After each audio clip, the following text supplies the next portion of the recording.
சில சினிமாக்களை பார்த்துவிட்டு திரையரங்கை விட்டு வெளியேறும்போது மகிழ்ச்சியாகவும் குதூகலமாகவும் இருக்கும். சில சினிமாக்களின் முடிவு ஏற்றுக்கொள்ள இயலாத வண்ணம் கனத்த மௌனத்தையும் ஆழ்ந்த அமைதியையும் உண்டாக்கும். சில சினிமாக்கள் ஏமாற்றத்தை தரும்.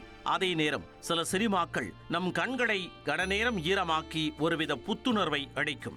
எல்லா வகையான சினிமாக்களுமே மொத்தத்தில் மக்களை மகிழ்விக்கத்தான் என்றாலும் கூட அவற்றில் சக மனிதர்களின் நுண் உணர்வுகளை பற்றி, விருப்பங்களை பற்றி பேசுகிற சினிமாக்கள் கூடுதல் முக்கியத்துவம் பெறுகின்றன. அந்த வகையில் இரண்டு தனி மனித உரையாடலை மைய புள்ளியாகவும் பின்னணியாகவும் கொண்டு சுவாரஸ்யமாக உருவாக்கப்பட்ட திரைப்படம் மெய்யழகன். விஜய் சேதுபதி, த்ரிஷா நடிப்பில் வெளியான 96 படத்தின் வெற்றிக்கு பிறகு சில வருடங்கள் படங்கள் ஏதும் இயக்காத இயக்குனர் பிரேம்குமார் மெய்யழகன் கதையை ஒரு சிறு கதையாகவே எழுதி வைத்திருந்தார். அந்த சமயத்தில் ஒரு மலையாள ஆந்தாலஜி திரைப்படத்திற்காக இந்த கதையை கேட்ட மலையாள இயக்குனர் மகேஷ் நாராயணன் இதனை முழு நீள திரைப்படமாக இயக்கலாம் என்று பிரேம்குமாரிடம் சொன்னார். பிறகு சிறுகதை வடிவத்தில் இருந்து முழு நாவலாக எழுதிய பிரேம்குமார் அதை நடிகர் விஜய் சேதுபதியிடம் படிக்க கொடுத்தார். நாவலை படித்து ஆச்சரியப்பட்ட விஜய் சேதுபதி உடனடியாக படமாக்கலாம் என கூற, அதன் பிறகே மெய்யழகன் படத்தின் முழு திரைக்கதை வடிவத்தை உருவாக்கினார் இயக்குனர் பிரேம்குமார். முழு கதையும் உருவான பிறகு நடிகர் கார்த்தியிடம் கதையை கூற, கார்த்திக்கிற்கு கதை போக்கும் அதை உருவாக்கிய விதமும் மிகவும் பிடித்திருந்தன.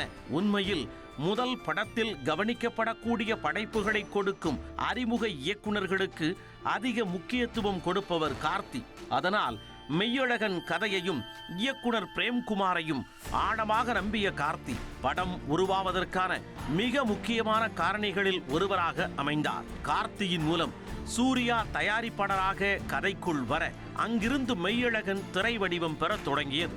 கதையை உருவாக்கிய போதே அருள்மொழி கதாபாத்திரத்திற்கு பிரேம்குமாரின் தேர்வாக இருந்தவர் அரவிந்த் சாமி. குறிப்பாக கார்த்தி போன்ற ஒரு பெரிய நடிகர் கொண்டாடுவதற்கு ஏற்றார் போல ஒரு மதிப்புமிக்க நடிகர் மறுமுனையில் இருக்க வேண்டும் என்பதில் உறுதியாக இருந்த தயாரிப்பாளர் சூர்யாவும் இயக்குனர் பிரேம்குமாரும் ஆர்வமுடன் அரவிந்த் சாமியை கதைக்குள் அழைத்து வந்தனர். 10 பருவத்தில் தன் வீட்டை இழந்து வளர்ந்த ஊரை மறந்து இன்னொரு புதிய இடத்திற்கு வலியுடன் நகர்கின்ற அருள்மொழி கதாபாத்திரத்தின் மனவார்ப்பையும் அந்த மனதின் நுட்பமான கோபங்களையும் நடிப்பின் வழியே திரையில் கொண்டு வந்தார் அரவிந்த் சாமி.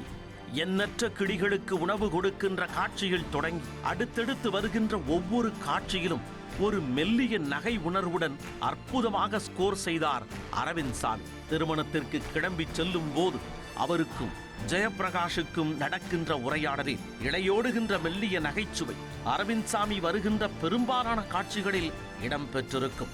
என்ன நிகழுமோ என தயங்கி தடுமாற்றத்துடன் தங்கையின் திருமண வரவேற்பு நிகழ்வுக்கு வருகின்ற அரவிந்த் சாமி தங்கையை பார்த்த பிறகு அவளுக்கு மோதிரமும் கொலுசும் அணிவிக்கின்ற காட்சி அத்தனை உணர்வு பூர்வமானது. கண்களில் கண்ணீர் பொங்க அத்தனை பேர் மத்தியிலும் தன் அண்ணன் உறவை விட்டு கொடுக்காமல் மேடை ஏறி முறை செய்கின்ற அந்த காட்சி படம் பார்த்த பலரையும் மௌனமாக கண்கலங்கச் செய்தது. தியேட்டர்களை விசும்பல் ஒலி ஆக்கிரமித்தது. முதலில் இந்த காட்சியை இயக்குனர் பிரேம்குமார் எழுதி தன் நண்பர்களிடம் படிக்க கொடுத்த போது பலரும் சீரியல்களில் வருகின்ற காட்சி போல உள்ளது என விமர்சனம் செய்தனர். படத்தின் சுவாரஸ்யத்தை கெடுக்கக்கூடிய காட்சி என்று பலர் சொன்னாலும் கூட அந்த காட்சி ரசிகர்கள் மத்தியில் வெற்றி பெறும் என நம்பினார் இயக்குனர் பிரேம்குமார். அதுபோலவே மெய்யழகன் படத்தின் மிக முக்கியமான காட்சியாக அண்ணன் தங்கை காட்சி கொண்டாடப்பட்டது. எமோஷனல் காட்சிகளைப் போல படம் முழுவதிலும் இடையோடிய நகைச்சுவை ரசிகர்களை ரசிக்க வைத்தது. பேருந்து போய்விட்டதே என்கின்ற ஆத்திரத்தில் கார்த்தியை கடிந்து கொள்கின்ற அரவிந்த் சாமி, அதற்கடுத்து லாட் தேடி அலையும் காட்சிகள் சற்றே நகைச்சுவையானவை. அதேபோல தன் விருப்பங்கள் அனைத்தையும் கூறலாமா வேண்டாமா என்கின்ற ஒரு தீவிர இறுக்கத்துடன் கார்த்தியிடம் பேசுகின்ற அரவிந்த் சாமி ஒரு குழப்பமான மனநிலையை கொண்ட ஒருவனுடைய தயக்கங்களை கண்களின் வழியே பிரதிபலித்தார். கதை ஆரம்பித்த பிறகு கிட்டத்தட்ட அரை மணி நேரத்திற்கு பிறகே திரைக்கதையில் அறிமுகமாகும் கார்த்தி அதற்கடுத்த காட்சி தொடங்கி படம் முழுமைக்கும் இடைவெளியின்றி வெடிக்கும் பட்டாசாக பேசிக்கொண்டே இருப்பார். நாவலாக கதையை படித்தபோதே சில இடங்களில் நிகழ்ந்த கார்த்தி தனது நடிப்பின் வாயிலாகவும் ரசிகர்களுக்கு அந்த நிகழ்ச்சியை உண்டாக்கினார். கழிப்பறைக்கு சொல்ல எத்தனைக்கும் அரவிந்த் சாமியிடம் 1கா 2கா என தர்ம சங்கடமான கேள்வியை கேட்பதில் தொடங்கி சாப்பிட்டு முடிக்கும் வரை பேச மாட்டேன் என கூறி அந்த சபதத்தை காப்பாற்றுகின்ற காட்சி என ஆங்காங்கே கார்த்தியின் நகைச்சுவை படம் முழுமைக்கும் விரவியிருந்தது. நமக்கு வேண்டாம் என ஒதுக்கும் சில பொருட்கள் பலருடைய வாழ்க்கையையே மாற்றிவிடும் என்பது உண்மை. அரவிந்த் சாமியின் சைக்கிளை ஆதாரமாக வைத்து தன் குடும்பம் எவ்வாறு முன்னேறியது என்பதை சொல்லும் காட்சியில் ரசிகர்களை கரங்கடித்து விடுவார் கார்த்தி. அந்த காட்சியை முழுமையாக விவரிக்கும் பொழுது கார்த்தியின் முகத்தில் வந்து போகின்ற ஒரு சில முக பாவனைகள் அந்த கதாபாத்திரத்தை ரசிகர்களுக்கு இன்னும் நெருக்கமாக்கியது. கார்த்தி, அரவிந்த் சாமி தவிர்த்து படத்தில் ஆங்காங்கே வருகின்ற அத்தனை கதாபாத்திரங்களும் ஒட்டுமொத்த திரைக்கதையை சுவாரஸ்யப்படுத்தின. ஜெயப்பிரகாஷ் திருமணத்திற்கு வரவில்லை என அரவிந்த் சாமியிடம் சற்றே செல்லமாய் கடிந்து கொள்ளுகின்ற ராஜ்கிரண் அவரிடம் மொபைல் போனில் பேசும்போது கொடுக்கின்ற மரியாதையும் அவர்களுக்குள் நடக்கின்ற உரையாடலும் 2 கதாபாத்திரத்தையுமே உயர்த்தி பிடித்தன. பிரிவின் தவிப்பை ஒரு பக்கம் வெளிக்காட்டிக் கொண்டு ராஜ்கிரண் அழ, மற்றொரு பக்கம் மொபைலில் பேசி முடித்த பிறகு வெடித்து அழுவார் ஜெயப்பிரகாஷ். பல நாள் ஏக்கங்களும் பேரன்பும் அழுகையாக பீரிட்டு வருவதை நுட்பமாக காட்சிப்படுத்தினார் இயக்குனர் பிரேம்குமார். இவர்களைத் தவிர ஒரு காட்சியில் மட்டுமே திரையில் வந்த கருணாகரன், இளவரசு கதாபாத்திரங்கள் சுவாரஸ்யமானவை.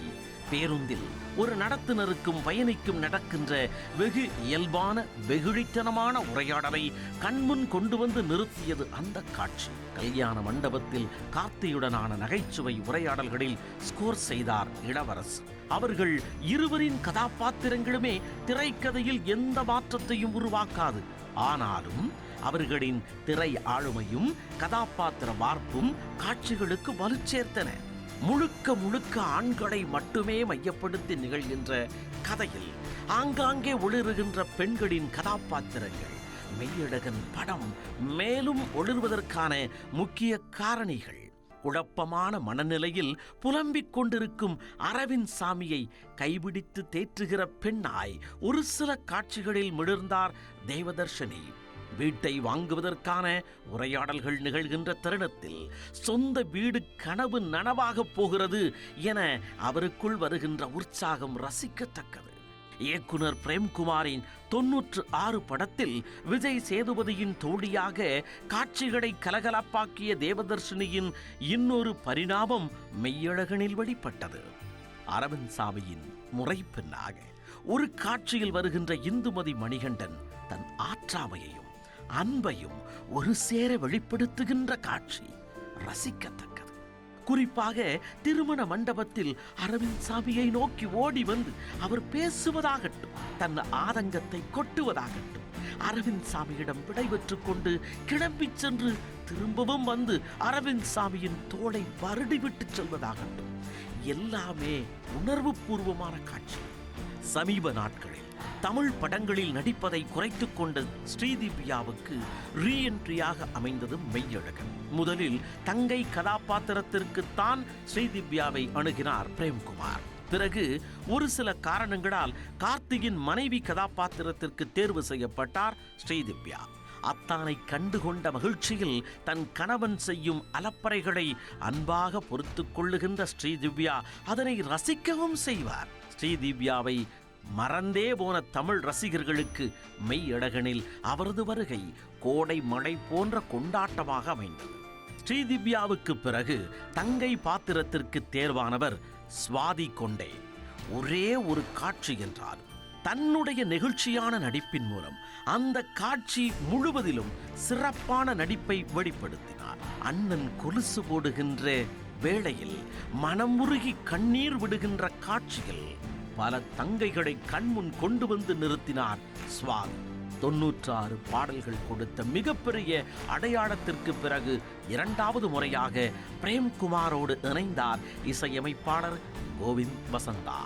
படத்தின் ஆரம்ப காட்சியில் சிறுவயது அரவிந்த் சாமியான சரண் சக்தி அழுது கொண்டே ஊரை விட்டு விளையாடிய வீதிகளை துறந்து வெளியேறும் பொழுது பின்னணியில் ஒலிக்கின்ற போரேன் நாம் போரேன் பாடல் எல்லோர் மனதையும் அசைத்து பார்த்த பாடல். அதே பாடல் இன்னொரு சூழ்நிலையில் வரும்பொழுது அதனை கமலஹாசன் பாடியிருப்பார். சில வருடங்களாக மற்றவர்களின் படங்களுக்கு பாடாமல் இருந்த கமலஹாசன் வெகு நாட்களுக்கு பிறகு கோவிந்த் வசந்தா இசையில் பாடிய பொழுது அந்த குரலின் தாக்கம் திரையில் வேறு மாதிரியான உணர்வை அளித்தது. இரண்டு மனிதர்களின் கடந்த கால உரையாடல்கள், நினைவுகள், வலி என நுண்ணிய உணர்வுகளை பேசிய மெய்யழகன், ஜல்லிக்கட்டு, தூத்துக்குடி துப்பாக்கிச்சூடு, ஈழம், சோழர்களின் வரலாறு என பலவிதமான வரலாற்று நிகழ்வுகளையும் ஆங்காங்கே தொட்டு பார்த்தது. மெய்யழகன் என்பவன் தன் சுற்றத்தாருக்கு மட்டும் உதவுபவன் அல்ல, அவர்களுக்காக மட்டும் அழுபவன் அல்ல. அவன் எல்லோருக்குமே ஏதோ ஒரு இடத்தில் கண்ணீர் சிந்துபவன்தான் என்பதை உணர்த்த அப்படியான காட்சிகள் படத்தில் பயன்படுத்தப்பட்டன. எல்லாவற்றுக்கும் மேலாக அருள்மொழி ஆச்சரியப்பட்டு போய் பார்த்த மெய்யழகன் போல இயக்குனர் பிரேம்குமார் இந்த கதையை எழுதுவதற்கு இரண்டு நபர்கள் ஆதார புள்ளியாக இருந்துள்ளனர். அசுரவதம் படத்தின் இயக்குனரான மருது பாண்டியனையும் தன் வீட்டிற்கு வந்து அடிக்கடி வேலை செய்யும் எலக்ட்ரீஷியன் ஒருவரையும் வைத்தே கதையை எழுதினேன் என பல இடங்களில் மெய்யழகனுக்கான விதையை வெளிப்படுத்தியிருக்கிறார் இயக்குனர் பிரேம்குமார். படம் முழுவதும் ரத்தம், கொலை, குத்து பாடல்கள், ஹீரோயிஷ வழிபாடல்கள் என கமர்ஷியல் சினிமா ஒரு பக்கம் சென்று கொண்டிருக்க, எப்போதாவது அத்திப்பூத்தார் போல மனதை லேசாக்கும் சினிமாக்கள் வெளியாகும். வேறொரு டிராக்கில் பயணிக்கின்ற ரசிகர்களை ஆச்சரியப்பட வைக்கும் அந்த படம் பல 10 ஆண்டுகளுக்கு பேசக்கூடிய படமாக மாறும். மெய்யழகன் அது மாதிரியான சினிமாவாக வெளியாகி பார்வையாளர்களின் நினைவுகளை அசைவோட வைத்தது. இனிவரும் காலங்களிலும் நிச்சயம் மெய்யழகன் பலரின் நினைவலைகளில் ஓடிக்கொண்டே இருக்கும்.